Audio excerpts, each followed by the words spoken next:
list. It needs too much introduction. But she is your moderator today, and I'm going to have her say a few words about her experience and career, and then introduce her sister panelists here. So take it away, Kat. Okay. Thank you. Thank you, Lisa. Great to be here. Thank you.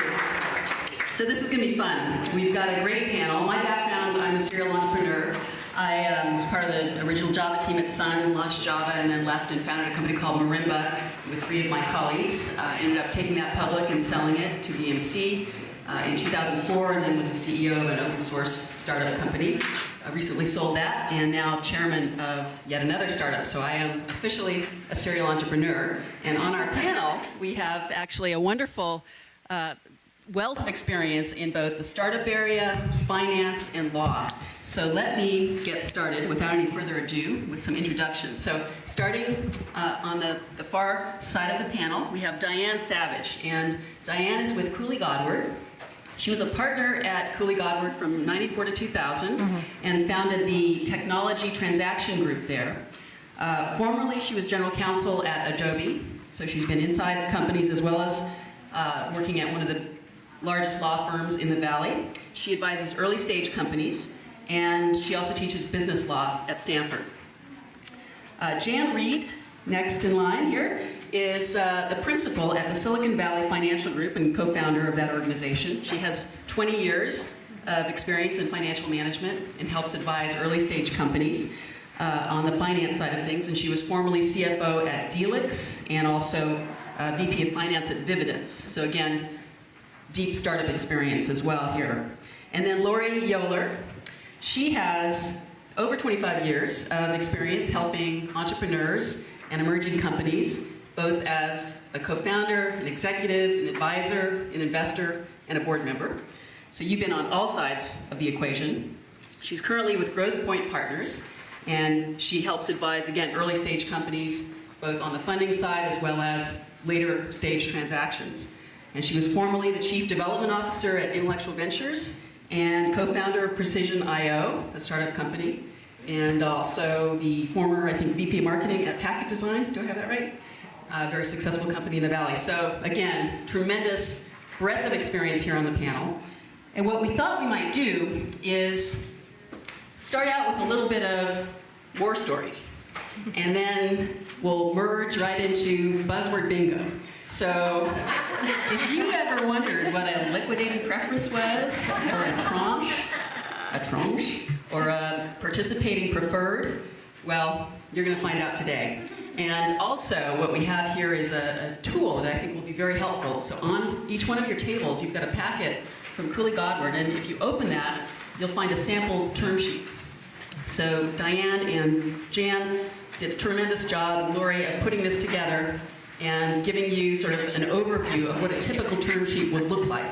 And we'll go into, again, all of the buzzwords, demystify the term sheet, and basically help you understand what the ingredients are of putting together a great term sheet.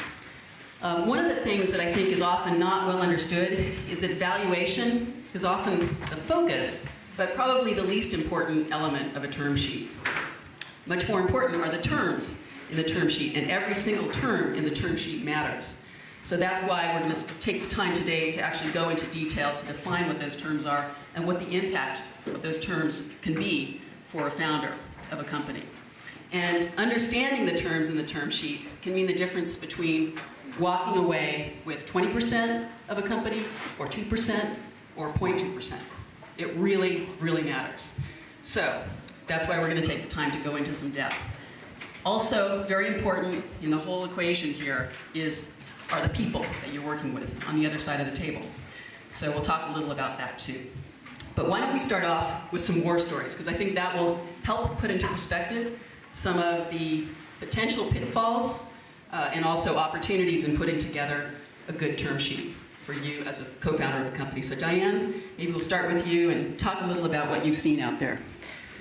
Well, I was just talking about when we talked before getting together here today, we talked a little bit about war stories. And one thing that I really see frequently when I'm working with founders, and remember I taught at Stanford Business School, I taught business law to graduate students for 10 years. And so I represented a number of graduate business school students who ultimately formed companies. And I think the thing that really surprised me was people were afraid. Some of my clients would be presented with term sheets by venture capitalists, and they were afraid to admit they didn't know what everything in that term sheet meant. And I actually saw situations where clients would come back to me having shaked hands on a term sheet, and they'd give it to me, and as we started to walk through it, they really didn't fully understand the term sheet they had. They knew the numbers, and this goes back to what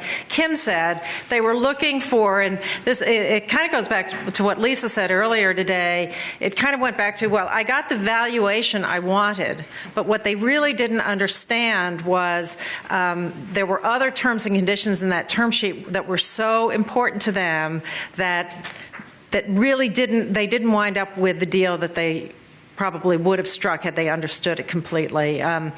Again, somebody earlier today said that almost everything in a term sheet is either about valuation or control. I think Heidi said that when she was talking about the deck. And it's very true. I mean, there are so many things that go on in a term sheet. So you might say, okay, I have 60% of the company and I got the valuation that I want. The founders, have 60% of the company. We got the valuation we want. Yay, right? But if you're really not paying attention to other terms like,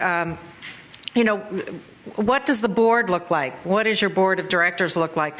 Are there supermajority votes that are required in any circumstances? What are the protective provisions in the agreement? And there are many provisions typically that require the preferred to vote separately as a series, and that can block an action that otherwise you might be able to control because you had a majority of the stock.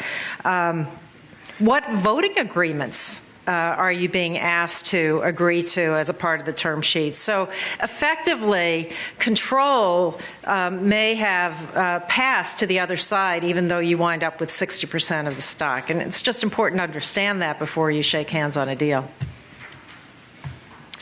Dan. I think I would just I'd mirror a lot of things that Diane was saying, and some of the things that probably the most common thing that I see with entrepreneurs I work with is they may have an understanding of the percentage ownership of the company that they have. Like, hey, I've got 30% ownership of the company, and they're extrapolating that to the exit and assuming that in an exit situation, they'll be able to receive 30% of the proceeds.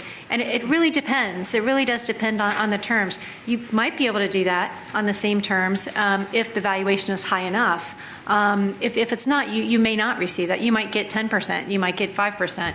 You might get 30%. But I think just really understanding that, and to echo Diane's point as well, it's perfectly fine to have that conversation with the VC as you're walking through those term sheets. Certainly with your attorney, you should go out and get legal counsel on that term sheet. And it's perfectly fine to have that conversation with the VC as well to truly understand what does this mean in an exit. So that's great. Thank you, Diane. Or Jan, thank you.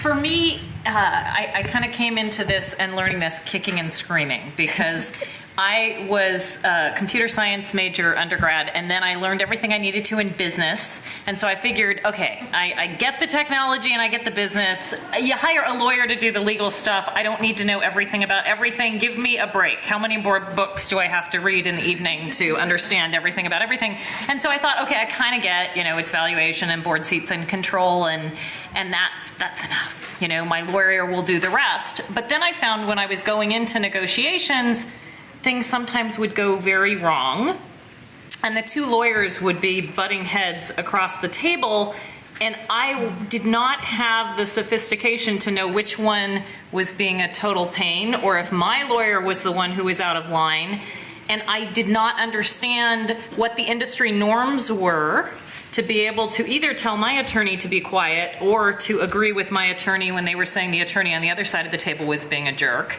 and that we should walk away. And so it became really important for me to be able to speak the language of my attorney and if I had had Diane my entire career, I would have been just fine because she would have explained everything to me and life would have been good. But I have worked with lots of attorneys, and some of them, in hindsight, were terrible because they would take a term sheet and put red all over it and cross out just about everything. And so we were being terrible on my side of the table, and the other side was frustrated. And at other times, we signed up for agreements that we shouldn't have. And so both for licensing agreements, for partnerships, for term sheets, for any of the agreements you're going to do, you have to get really educated to be able to figure out what is the right balance, what are the industry norms, what am I trading off. And if you have a great attorney who sits down with you and says, and really understands your business and says, here are the trade-offs we're making, this is a business judgment, let me tell you what I would do based on what I'm doing with some of my other clients and how they've handled this,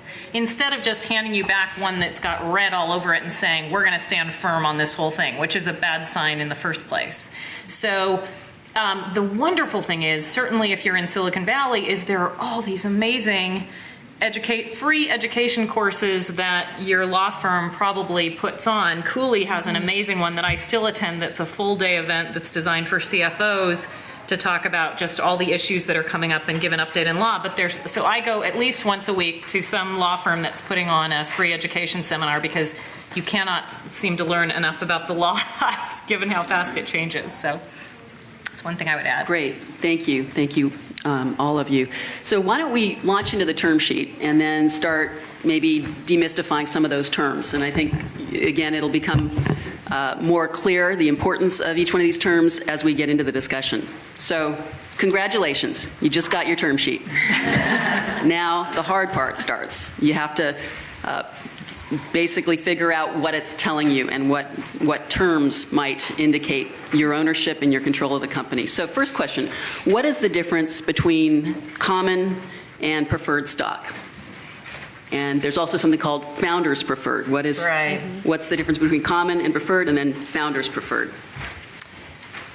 So common and preferred stock is a vehicle that's used to basically to justify a differential, a price differential between the stock and the price that your investor will pay for his or her stock, its stock, and the stock that you as the founders and the employees of the company will pay for theirs.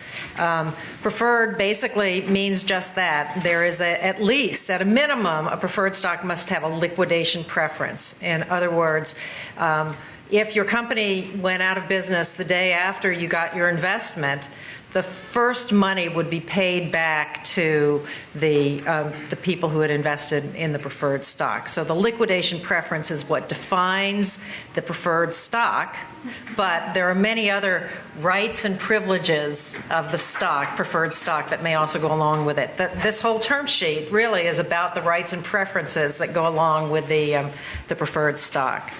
Founders preferred stock is a relatively new concept, and it's the concept of founders preferred stock is that founders want some ability to achieve liquidity in a corporation, perhaps before a situation where there's a liquidity event like an IPO or a merger or other kind of acquisition event. And the founders preferred stock, we have found there are a lot of discussions about it, but we have not seen a lot of founders preferred stock deals done in the Valley so far. There's a lot of discussion about it. I don't think, in order to do a founders preferred stock, the founders really have to have a fair amount of leverage, and the market still doesn't provide most founders with the kind of leverage to be able to ask for and get a preferred stock.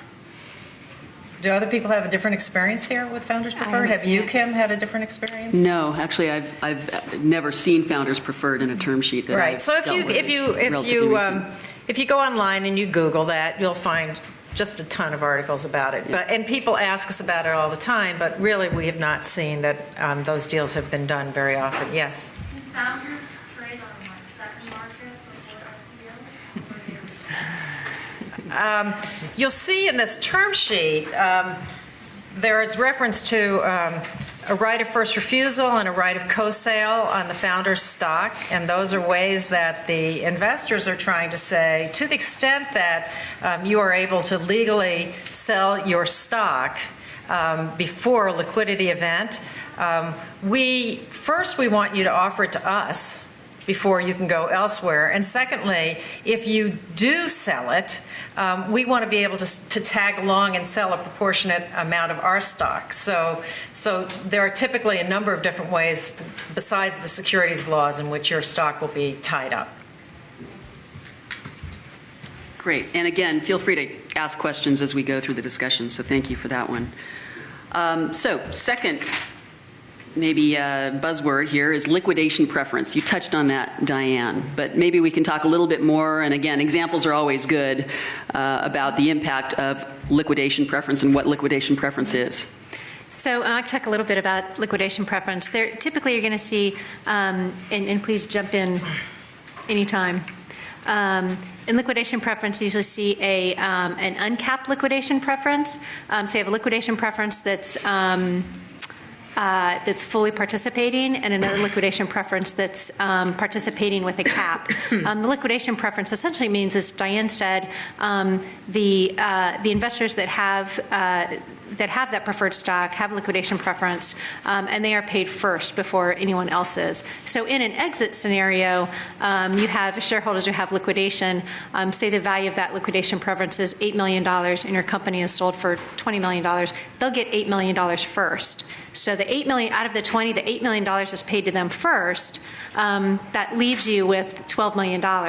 If you have a 60% ownership in the company and the preferred has 40% ownership in the company, you'll get 60% of that remaining 12. So that's why sometimes you don't always get 60% ownership. So the participating piece means that you can participate fully, or you can participate with a cap. So if you participate fully, it means that if you have preferred shares, you get that $8 million first regardless. And then you get to participate along with the common shareholders in the percentage that you own of the company. If it's capped, bless you, if it's capped, then that participation may be capped at a certain amount. So if your liquidation preference is $8 million, and the capped participation is 2 times liquidation preference, that's how you might usually see it worded, then you can participate at that 40% of the remaining value of the company up to $16 million, and then that's all you get as a preferred shareholder. What's interesting with the math there is that the higher the valuation, there comes a tipping point where it makes sense for the preferred shares to convert to common, because then you'd be able to get at least 40% of the total valuation of the company. So that's when the preferred may convert to common. So something that's good to do to really bring this home is, liquidation is all about who gets paid first in an exit and how much, and to kind of put a scenario saying, okay, let's say my company gets sold for $50 million in 5 years. What's going to happen? What does this actually mean in terms of what my co-founders get, what I get, what my team might get, and what the investors get, and really lay it out for yourself, because otherwise it gets very confusing. And there's also, you often hear about a 1x or a 2x or a 3x liquidation preference. So that goes back to the point that Jan made about it. So 2x would be like the 8 times 2 is 16, basically. So exactly. Explain, if you would, 1x, 2x, 3x, how that might work. So in liquidation preference, and usually when they talk about 1 times or 2 times liquidation preference, I'll try to do it without writing on the board. So let me give an example here off the top of my head. If the preferred shares preferred share price is $1. We'll call it $1 preferred share price. At a 1 times liquidation preference, you get $1 for every share. It's 1 times what you put in. A 2 times liquidation preference is $2 for every share that you put in. So you put in $1 million, your liquidation preference is 2 times, you're essentially guaranteed 2 times that out. So you put in $1 million at $1 a share, you're going to get $2 million out, guaranteed. Well, if the exit is at least $2 million. Let me put it that way. If it's not that, it gets a little bit more interesting. Just a financial perspective, I guess. And in this case, the you is the investor. Right. Yeah. Right. And so this is one of those terms that can really be a killer as an entrepreneur, because if you have a 2x, or if your investor has a 2x or a 3x participating right, or preferred participating right, you end up basically oftentimes walking away with nothing or next to nothing. So that particular term can be a killer. Yeah, but just depending on valuation. Depending on the valuation. The larger the valuation, the more it becomes, the simpler it becomes, actually. The larger the valuation, the simpler it becomes, because the whole point of preferred is to essentially address the risk. It addresses the risk that those investors are accepting when they put that money into your company, and that's the whole point of the preferred. So as the risk starts to go away, and as the value of your company starts to grow, a lot of the complications of this start to fall off the table. The only other thing I would add is it goes back to what is the norm at the time, though. You can say, well, gosh, why would anyone ever accept a 3 times participating preferred? That's insane. But, after the .com bubble burst, that was the norm. So you just need to know, is this the industry norm? We saw 5x. Yeah. I heard somebody else saw up to 10x. So you can say, well, I'm not going to do that. That one doesn't sound good. But if it's what all the standard term sheets are going out with at the time, you need to know, again, what is reasonable and what's not, and what your negotiating position is. Exactly. So another very important term or element of a term sheet is dilution and anti-dilution protection. Oh, I'm sorry. Did we miss a question? Yeah. What is standard right now in terms of liquidation preference or terms in this area? I'd say anything from 1x to 3x. Typically, if it's more than 1x, it is a capped. It doesn't continue to participate, but.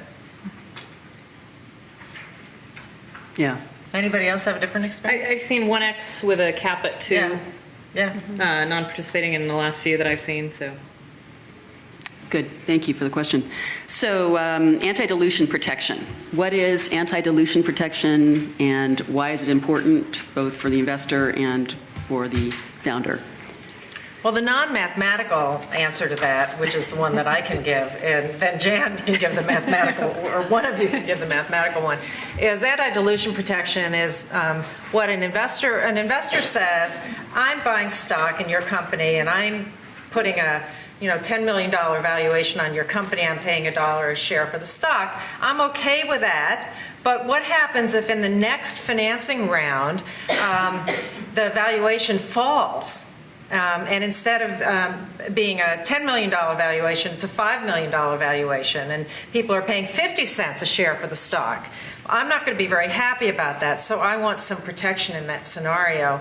And the protection can range from a ratchet, which basically says if, these are terms that are going to be thrown around, a ratchet basically says, if in the next round somebody buys your stock at 50 cents a share instead of $1 a share, I want my stock to convert into common stock at that rate. So for every $1 that I put in the company, now I get 2 shares instead of 1, right? To some sort of an anti-dilution formula, weighted anti-dilution formula that says, based on the size of that next offering, there will be some adjustment in terms of what my conversion rate is, but it won't be a ratchet. I won't get automatically a ratchet down to the 50 cents a share, but there'll be some proportional adjustment. So, and that can be a broad-based weighted average formula anti-dilution or a narrow-based weighted average formula anti-dilution. But those are really important. It's really important to understand whether or not you're being asked to give them a ratchet or some sort of formula instead. Of course, from your perspective, the best thing is proportional anti-dilution protection, which means there is no anti-dilution protection except if there's a stock split. But that's not typical anymore. You mentioned broad-based versus narrow-based. What does that mean? It's just a different adjustment. mathematical adjustment, Jan. I think that, and there's so many terms here too, that I think the most important thing to remember without like bombarding you with a lot of math either, quite honestly, is that just to make sure that you ask the question and that you understand, you ask the question, what happens with this term sheet if the next series is a lower valuation than this series today? What happens to my shares? What happens to your shares? What happens to my ownership? If that's the only thing, the piece that you take out of this section, just take that question with you. Because that's what you need to have answered. And whether you really understand what a ratchet is or what these different anti-dilution provisions are specifically, you don't really need to know that, but you need to be able to know enough to ask the question and make sure that you get an answer that's satisfactory, that you really understand that answer. And if you don't, ask again. It's okay. It's okay to make sure you really understand what the impact of this is in each one of those scenarios. In an exit scenario, in a next funding round scenario, just make sure you understand that. And it is important to understand a ratchet is not, it can be asked for, it's not typical.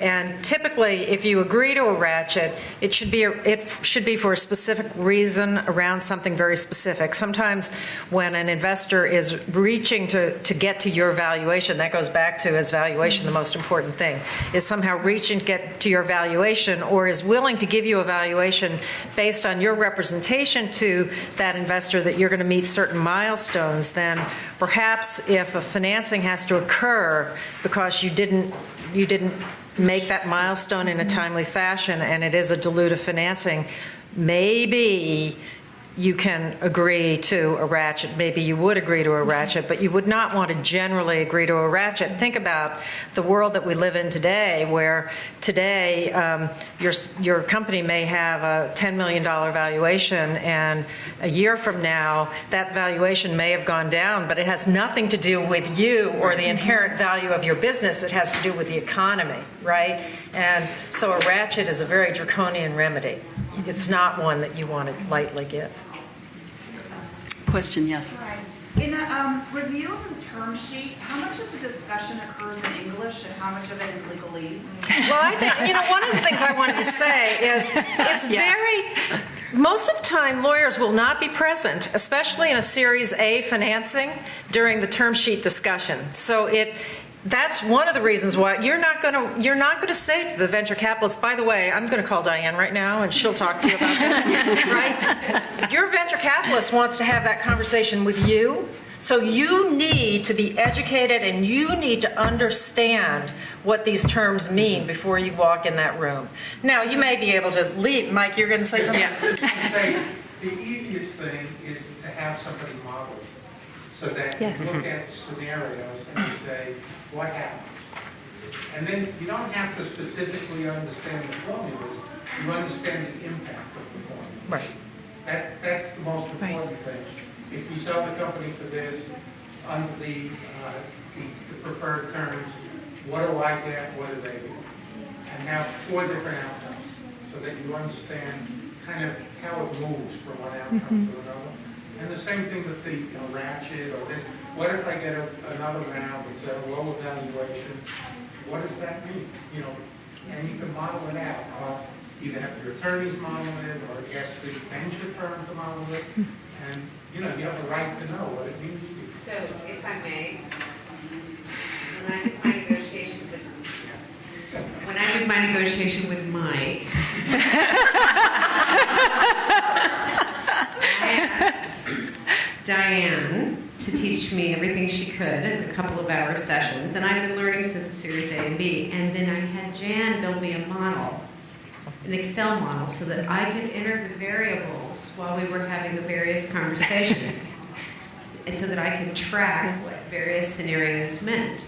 So indeed, to exactly your point, it's not as though I could have designed and run those formulas myself on the spot, but I had a very clear picture of what each variable meant. And of course, I was building a coalition of different board members, right? Because I already had Series A and B people, so I had multiple phone calls. You really need one of those tools.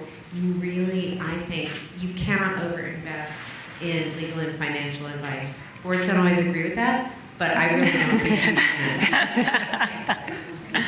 I I agree with that. Yes? I just had a question sort of about the protocol of actually the meeting.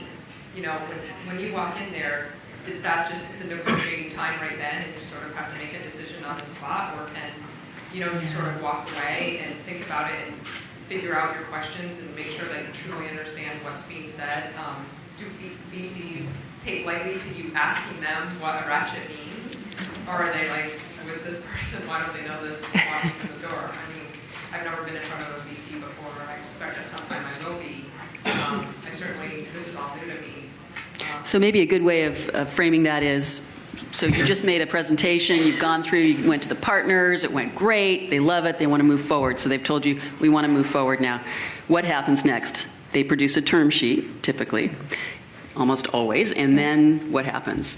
And also, you're usually going to receive that. You'll receive that term sheet typically in email. It's not that you finish your presentation. Let's say, hang on a tick. Here you go. Sign here. And here's your pen. No, but I've had clients who have been called in by a fund. You do have a war story like that, though. I've had clients who have been called in by a fund and brought to a meeting and said, here are the terms that we'd like to, we want to make an offer to you. Here's the valuation. Here are the terms. We'd like you to decide today.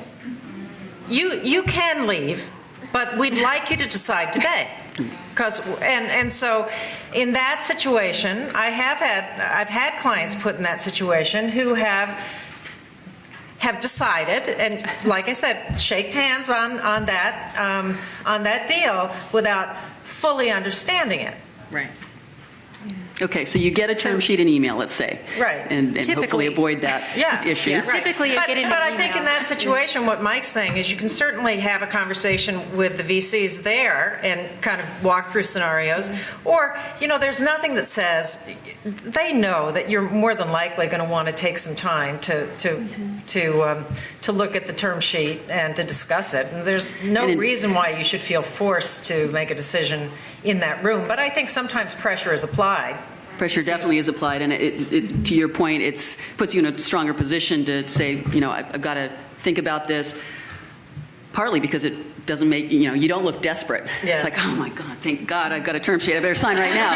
It's the only one I'm going to see, you know. Honestly, I mean, you want them thinking, you've got a few other term sheets, you know, that you're thinking about. I think it's also just bad. It's bad business practice as well to not, I mean, for something that important, right, to not say, I really need to think about it. I just need to sleep on it. I mean, that's reasonable. I mean, do you think that's reasonable? Or I need to consult with my attorney is not such a bad answer either. Exactly. I mean, it is very reasonable. And you should. You should consult with your attorney. If it's just the term sheet, you should consult with them. Absolutely. You shouldn't do it on your own. It's not. Good. Thank you for the question. Any other questions on this particular topic? There's one other buzzword that we've heard a lot regarding anti-dilution, which is weighted average formula anti-dilution. Not to get too technical, but what does that mean sort of in basic terms? So, I'm trying to think of a simple example here. Diane, do you want to take that one? Well, I was like a simple. Sorry. You know, it's. I became a lawyer because I couldn't do math. It's. Yeah, go ahead, Mike. It's. So broad-based anti-dilution and narrow-based anti-dilution each have a formula. Yeah. That calculates. The only thing you really have to know is the worst thing for you is a ratchet. That's a good point. Yes. The best thing for you is It's a broad base. Right. Broad-based, you know, might be 10% dilution, where a ratchet could be 40%. It depends on the circumstances. Right. And they're just some formulas. And so weighted average is the formula that's used to calculate those things. Yeah. So it's going to take you in a dilutive. Look up the formula, Right, in a dilutive financing, if, you know, like I said, a ratchet is if the next round pays 50 cents a share and you paid $1 and the valuation is cut by half, then automatically you convert, 2 for 1. In a broad-based weighted average formula anti-dilution, instead of converting dollar for dollar, 1 for 1, you're going to convert it something between 50 cents and $1, right? So it's going to be some fraction. formula for conversion. So that's all you really need to know. You can do the math. We have the formulas, and people can work them out for you. One is based on fully diluted, right, and the other one is based on outstanding. Right. Yeah. It's a messy formula. Yeah. It's messy, but it matters too. Yes. Yeah. You had a question. Does Yeah. the same apply to the reverse, like Facebook, 500K for 7%, and then Microsoft 240 million for 1.6%? Are there provisions when it goes the other way? The valuation goes up? That's conversion. Yeah, if the valuation gets to a certain point, the preferred would usually convert to common. Because, well, it depends. If it's a capped participating, they would eventually convert to common. If it's not capped, they would probably never convert to common because they're always, in the earlier example at the very beginning of our session, that $8 million preferred, you get the 8 regardless. You just get the 8 carved out at the beginning, and then you participate in the rest, so you wouldn't necessarily convert. I mean, there's a lot of terms in terms of going IPO, and at certain valuations, the preferred does convert. So, I don't know if you want to touch on why that. Thank you. So another term you often hear is co-sale rights. Can you talk a little about that, what that means? Co-sale rights, I think I mentioned it earlier, occur if a founder, typically it's if a founder wants to sell their shares before there's been a liquidity event for the venture investor basically wants to be able to tag along, and instead of the founder selling, all of their shares, some proportionate amount based on, how much each of them own of the company, that investor has the right to sell to the buyer, to this willing buyer that has been found by the founder. So it's just a restriction on your ability as a founder to sell shares. It makes it hard to negotiate a deal when you have a co-sale right associated with it. Not impossible, but hard. Yeah. And what's a drag-along right? You often hear about that too. Drag-along right. Well, drag-along rights, just, again, there are different forms of voting rights, voting agreements. A drag-along basically means if we, the investors in our infinite wisdom, have made a decision to sell the company, we're going to drag you along. You've got to vote. You've got to vote like us. So whereas you might, in many situations, in the event of a merger, different classes of stock, the common stock and the preferred stock, get separate votes. In this situation, you have a separate vote, but you've committed ahead of time that you'll do the same thing that the preferred investors have agreed is in their best interests. So that's part of what's called a voting agreement. Yeah. In a term sheet. I have a quick question about, and you might have heard this earlier, but are there actually any, I don't want to say illegal, but unscrupulous or red flag things that say, I mean, not everybody's going to be a Windblad Ventures or Sequoia Capital or whatever. Like, not every VC fund is always as well known as the other ones, and maybe you get one that's local or not as well known. You get a term sheet from them. Is there some, penny ante or low rent or some term that you should give you a clue about the firm that you're working with? So red flags. When should you be on guard? I think a lot of firms have a certain set of terms that they typically put in, and you do see different things from East Coast firms sometimes than West Coast firms, and different ones from European firms, different term sheets from strategic investors, which are back in vogue, and many of the large companies now have venture funds. And so they're all typically, if they're of any size, going to have a typical term sheet, and they may have typical terms that they move forward. So I wouldn't say a red flag necessarily, because one thing that's important is to look at it in its entirety, right? Because some may have, I will say there have been venture firms that I've worked with that will put a very high valuation that they know is going to be higher than what you might get from others, to lock you into a period of exclusivity, because once you sign this, you are not supposed to be talking to other investors typically.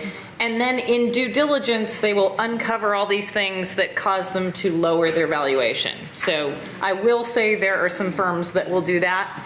But it's not a red flag necessarily you'd find in the term sheet. It's knowing the reputation and the credibility of the firm and the partners in the firm that should inform you of that, rather than something in particular that shows up in the term sheet.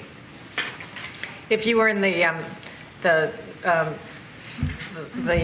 session this morning on the deck, was it Heidi? Somebody said, you need to do your due diligence on the venture investors that you're working with, just as they're going to do due diligence on you. And I think that's really important. Yes. You do need to make sure you understand who you're dealing with. And the best way to do that is to call some of the companies that they've invested in.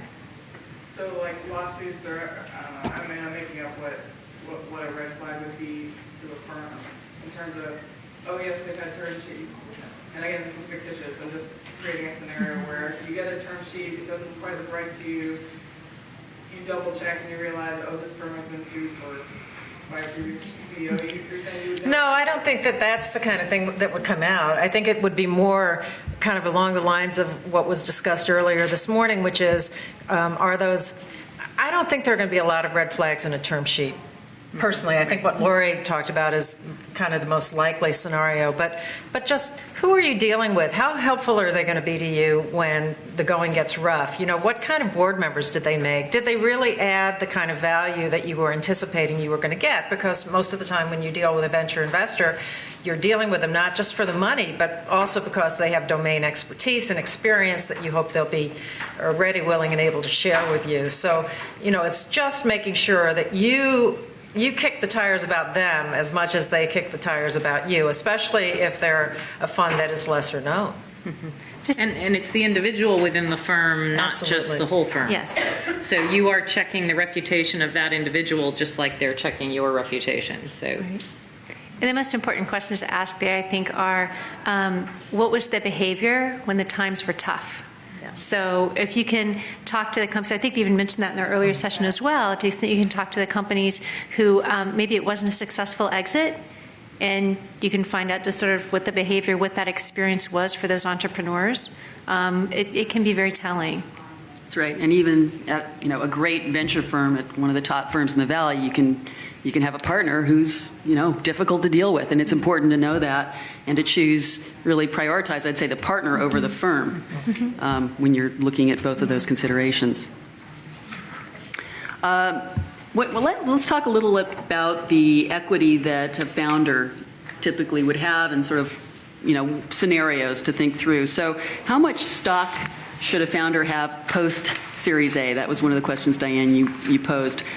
Now, that's one of those questions also that there's no right answer, but I think it's something that you want to at least have thought through going into the discussions, and we see all sorts of different experiences that founders have. So how much stock should a founder have post-Series A? Boy, that's a tough question. It depends. It really does depend. It depends on how far along that company is.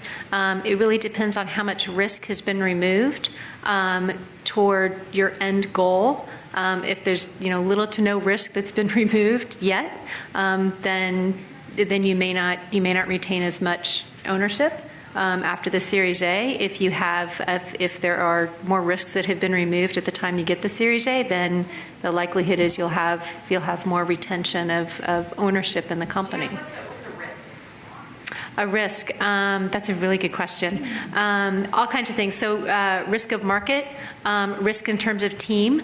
So if you have 3/4 of your team built out, but not the whole team built out yet, your key hires, that's certainly a big risk. Product risk, that's another one. Technology risk, along with that. So those are all pieces of it. For example, if you have a product in the market, you're starting to see traction, it's clear you've got a winning model, there's a lot of risk that's been removed. So, and that will make a huge impact in the valuation and also the terms. So just even, and if you even do have that product, if you're not at the point you have a repeatable sales process yet, that's another huge milestone to get to is repeatable sales. A developed product, not just a beta product, proof of concept. I mean, there's sort of some major milestones, and once you hit each one of those major milestones, your value goes up as well. So even in thinking about after your Series A, when you go out and look for your Series B, it's really important to think about the valuation of your company at each one of those major events. So when you do go out and ask for that first A round, to really have a true understanding of what that money is going to get you in terms of how much further along in milestones, how many more milestones are you going to hit with that money, because that's only going to increase the valuation of your company in the next round when you go through this whole thing again. So, and many of these online businesses, there's business model risk too. Are you going to use advertising, subscriptions, couponing, selling goods? And you may want to spend some time experimenting with all of those to figure out which ones work the best. And so there you've still got business model risk, which is natural in the early stage because you should be experimenting, but it's very important to be clear on, here are the areas where there's risk, here's the areas where I've de-risked this, in my opinion, in communicating. So back to the, we have a question, yes. Sorry, I know this sounds very naive. Who determines that level of risk? Who sets that forth and says, is it the entrepreneur themselves, or is it the VC that's coming forward and saying, we think you can handle this level, or we want you to step to this level? I think it's important to understand what you believe the risks are and communicate that to the VC. If they don't believe it, they will let you know. But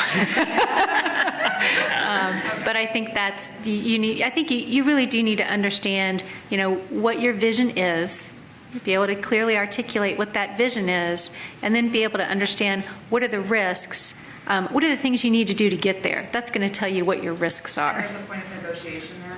What you'll often hear in feedback is, we feel you have too much technology risk at this point, or we feel you have too much market adoption risk, so come back after you've got customers, or we feel there's too much product risk, so come back when you've got a better prototype, or so they'll often communicate which risks they're willing to take at which points and which risks they're not. Yes. So you didn't answer the question, though. Right. Let's go back to that. Which one? The question, how much equity, what kind of ownership should a founder have post-Series A? So it's interesting because Kim and I were just speaking on another similar panel, and the guy making the presentation said, in round numbers, he's seeing 4 to 6 million going into A rounds for 30 to 40%. This is what the investor's putting in, is 4 to 6 million for 30 to 40% of the company, and in B rounds, 6 to 15 million going in for 20 to 50% of the company. And then he said in angel rounds, they were seeing anywhere between 50K and 1.5 million for 10 to 25% of the company. But again, those are, averages, round numbers, so you're going to see a lot of variation. But that was what he had gathered some data and said that's what he had been seeing specifically for consumer internet companies recently. And what happens if you don't like that? I mean, I know You want to keep 90%. Well, one thing you can do is work to remove as much risk as possible before you go out and raise your Series A. Just an example of that is when I co-founded Marimba with my colleagues, we actually were getting, it was kind of an extraordinary time because the internet boom was just happening, but we were getting calls from VCs who wanted to fund us. And we didn't want to take the money because we realized there's huge risk. We haven't even figured out what our business model is yet, let alone built a product or gotten customers. Let's do that. And we actually took the first 10 months and did that. And then we returned the calls.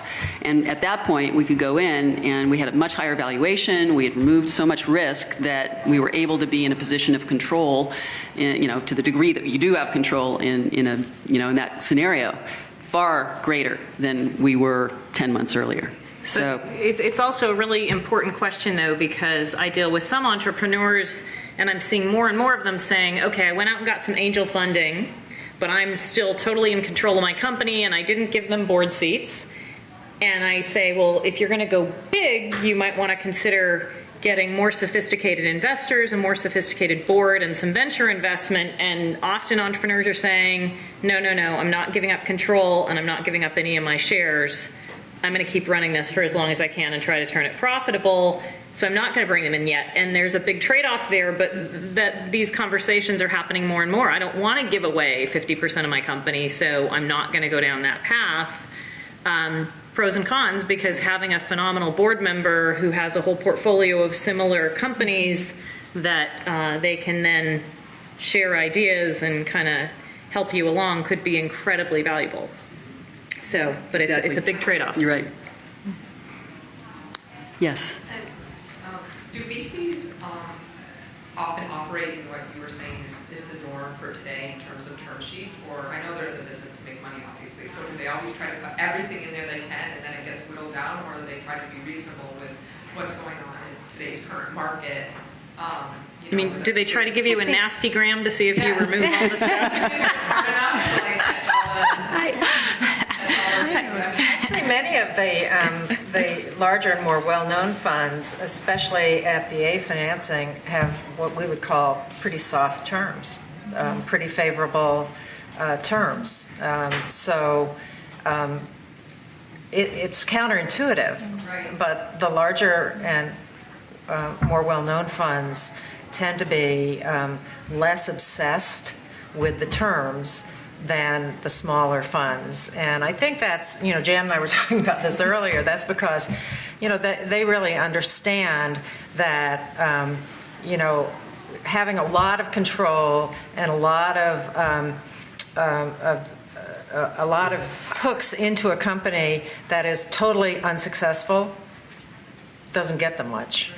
And so it's much more about building success and building the partnership than it is what these terms and conditions are. That's right. And there's also a reputational risk for the venture firms Yes, as well. exactly. They want to be known as being, reasonable to deal with. Right. Exactly. And I mean, it isn't an adversarial relationship. I mean, there is a negotiation that takes place. And it's interesting, even as I don't want to sort of invoke the gender thing here, but I think sometimes the entrepreneurs I deal with who are men tend to have less issues with doing the negotiation and not letting it become personal than some of the women. So sometimes you have to sort of let go of that and say, it's a term sheet, it's a negotiation.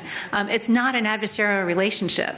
Those are two entirely different things. This is a negotiation. It's a business deal. You need to have a legal document for that. But they're really there to be your partner, and they really can, most of the VCs I deal with it's such a huge value they can bring to your company in terms of introductions, in terms of their depth and breadth of knowledge in your space.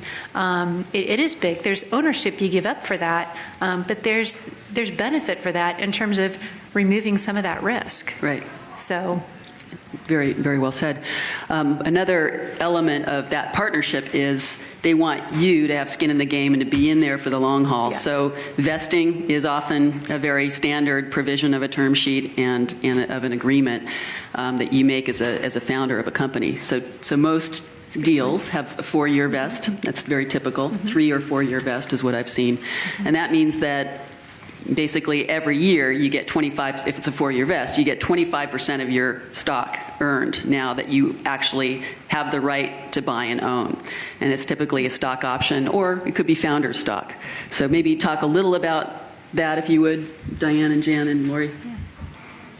Vesting and something else. Sort of what a typical structure would be. Founder stock, options. Vesting is typically 4 years.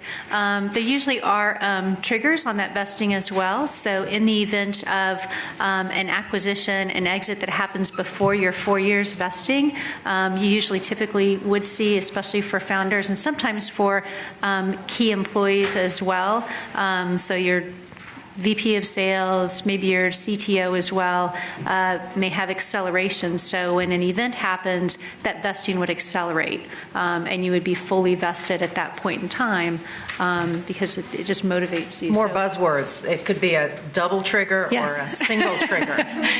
Vesting, acceleration. And so single trigger means that in the event of an acquisition, you automatically vest in either the rest of your stock or some additional percentage of your stock. Double trigger means that in the event of an acquisition that is either preceded or followed within some period of time by your being terminated without cause other than the acquisition, that acceleration would occur. A double trigger is more typical than a single trigger. And the reason for that is at an exit, typically in a lot of these M&A scenarios, there's something called an earnout. And I think that the next session we're going to talk a little bit more about exits, but so this is a lead up to that. But in the earnout portion, you're usually, as a key employee of the company, usually would be required to hang in there during that earnout period. And maybe it's one more year. There are typically certain metrics you may have to meet. Maybe it's in terms of revenue, maybe in terms of customer generation. There are different metrics that they'll identify that are usually closely aligned with why they bought your company to begin with. They want to make sure you're able to hit those targets, and then you'd receive the rest of your payout at the end of that earnout. And so that's the reason they want you to have skin in the game in terms of continuing to vest in that stock during that period of time. So that's the reason. And really important, I spend most of my time working on exits and helping small companies find their best strategic partner and buyer, and they definitely, across the board, they're typically buying the company for that team, that extraordinary team who, probably isn't making $100 million in revenue. They're just starting. They've launched to the market. They're getting some great traction. They're doing well in revenues and are growing revenues, but they're buying it for the team. So if everybody gets accelerated vesting on acquisition, you're not very attractive for the acquirer, and it makes it a lot harder for them to acquire your company. And that is the most likely exit for many companies, especially in the consumer internet space. You don't see as many IPOs in that space right now. So very important to think about that you don't want everyone in the company to accelerate their vesting on acquisition. Another buzzword you might hear associated with that's sort of less positive is handcuffs. So you get the idea. So I know we're going to be running into the end of the session. I want to make sure we've answered questions, and I've got a couple more that I can pose. But Lisa, how are we doing on time? How much time do we have? We might have time for one more question. We might need to wrap up so people can get to the next panel. Okay. Well, here's one. Oftentimes these days, particularly with angel rounds, you have something called a convertible note that often then becomes a term sheet or an equity deal in a Series A. So let's just touch on that briefly. What does that mean, and how does that work for a founder? So, And maybe how angel term sheets are typically structured these days. Well, a lot of times in an angel investment, the angels don't really want to value your company. We were talking earlier about, how much of your company you give away in a Series A round. Well, it relates to valuation. And at the end of the day, your lead venture capital investor is typically going to value your company. They're going to say, this is what we think it's worth, and we're going to buy 30% or 40% of your company because of this valuation we put on it. Angels frequently don't have the experience or the expertise or the desire to engage in that valuation process. And so they may say, instead of setting a value and buying a preferred stock, they may say, we'll lend you a certain amount of money, and that will be on a convertible note, and that note will convert at the next round, the venture round that we know is coming. This is when you've painted a picture that says you will be doing subsequent venture rounds. It'll convert at whatever the rate is, whatever the valuation is of that round. Plus, we're going to get something extra, some additional coverage, some additional shares, some additional kicker for our early investments. So that's, we increasingly see that angel rounds where there is an anticipated venture round is done on a note. And the nice thing about that is they're really quick and easy to do in terms of the financial, the legal documents. It's a very low-cost way to get early-stage funding into the company. That's right. Mm-hmm. And often what you'll see is a discount to the Series A, right. So it's sort of a sweetener for the angel is to get a 10 or 20% discount on the Series A price. Kim, I think we need to we have to wrap it up. Questions after. Okay, well, thank you. Great questions and a wonderful panel. Thank you.